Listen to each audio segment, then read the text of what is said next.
The trash cans were already in the garage. He had carried them in himself moments before he left. A repair shop had his car finished and waiting. No one ever came for it.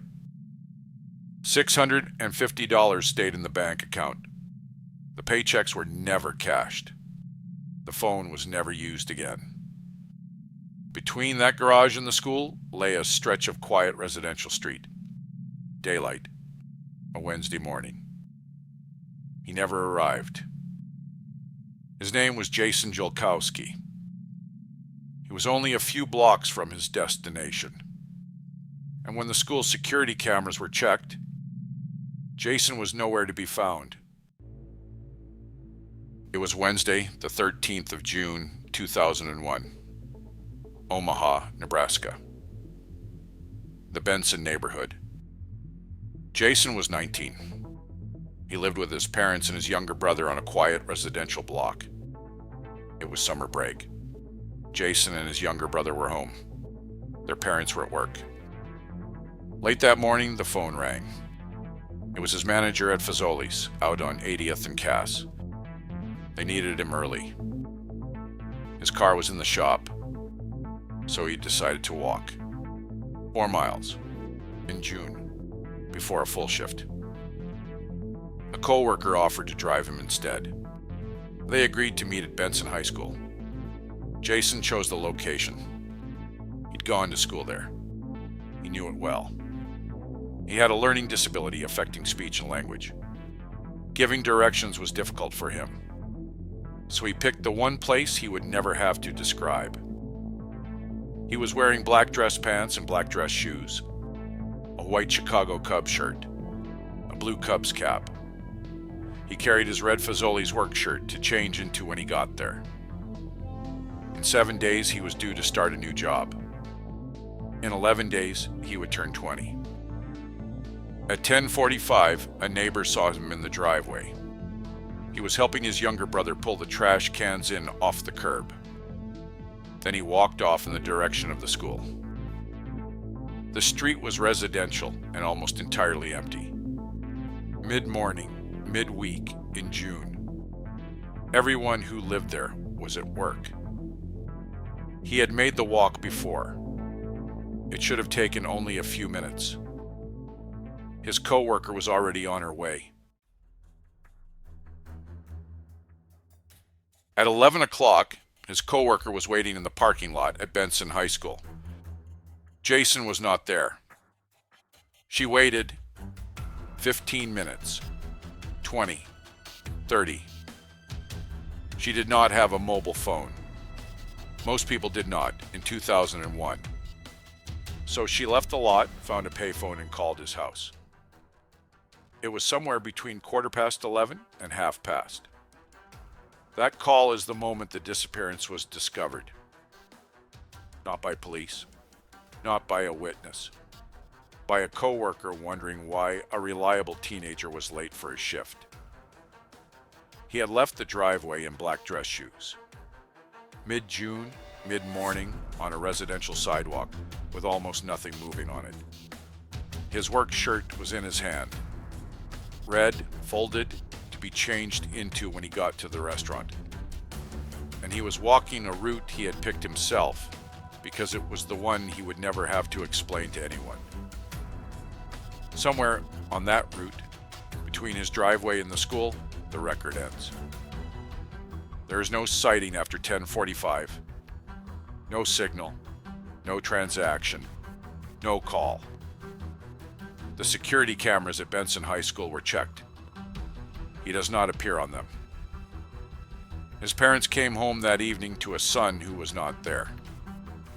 They waited through the night. They believed, as most people did then, and many still do, that the police would not accept a missing person report until 24 hours had passed. No such rule existed. It never had. They filed the report the following morning. According to contemporaneous reporting, the Omaha Police Department classified Jason as a runaway. He was 19, legally an adult. There was no sign of a struggle on the street and nothing disturbed at the house. So the file was opened. and it was set down.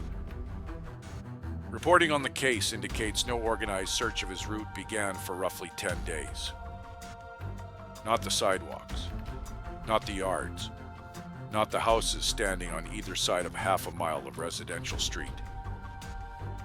By the time anyone walked that route looking for him, 10 days had gone. The next day would have been his 20th birthday. The route is residential on both sides. Houses, driveways, front windows, the whole way. Nothing was ever found along that stretch. No clothing, no belongings, no sign of a struggle. He was seen at 10:45. The call reached his house between 11:15 and 11:30, which means whatever happened to Jason happened inside a window of less than half an hour, on a walk that should have taken him a few minutes. Then there is the money. $650 sat in his bank account. It has never been touched. Not that week, not that year, not in the 25 years since. His paychecks were never collected. His cash card was never used. His phone was never used again. His car sat at the repair shop, finished, and nobody ever came for it. Nothing was missing from his room. 7 days later, he was due to start a new job he had been looking forward to. He did not arrive for that either. People who intentionally disappear usually leave with something. Money, clothes, identification, something. So, what does it mean when the only thing missing is the person? The runaway theory requires a 19-year-old to have walked away from $650, a repaired car, a job he wanted, and a family he was close to, carrying $60 in dress shoes, holding a folded work shirt. It did not survive contact with the facts. The hit and run theory asks for a collision on a quiet residential street on a weekday morning, and a driver who then moved a 6'1" adult into a vehicle in daylight without being seen. No witness, no physical evidence, and no identified vehicle has ever supported that scenario. Every explanation offered in 25 years has the same shape.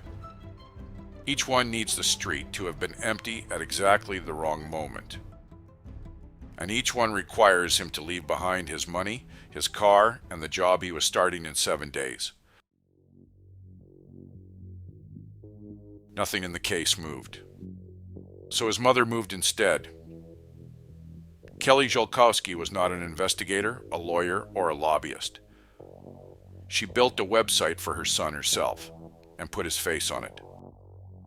In 2003, she founded Project Jason, a non-profit for the families of missing people. Then she went to the Nebraska legislature.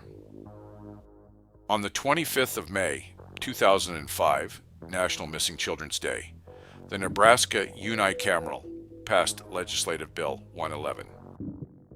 It is known as Jason's Law. It took effect that September. It sits in Nebraska statute as Section 29, 214.01. The law creates a missing persons information clearinghouse inside the Nebraska State Patrol. Read what it requires, and the shape of Jason's own case appears in the negative. It requires a central repository that every law enforcement agency in the state must use. In 2001, there wasn't one. It requires training programs for law enforcement on the correct procedure for reporting a missing person. In 2001, there weren't any. It establishes a statewide toll-free line, running 24 hours a day. It also requires a public website, monthly bulletins to police agencies and to the media, press releases updated every week. Every one of those is a channel that did not exist for a family sitting in a house in Benson, waiting out 24 hours they believed they had to wait. And then, near the end of the statute, there's Subsection 4.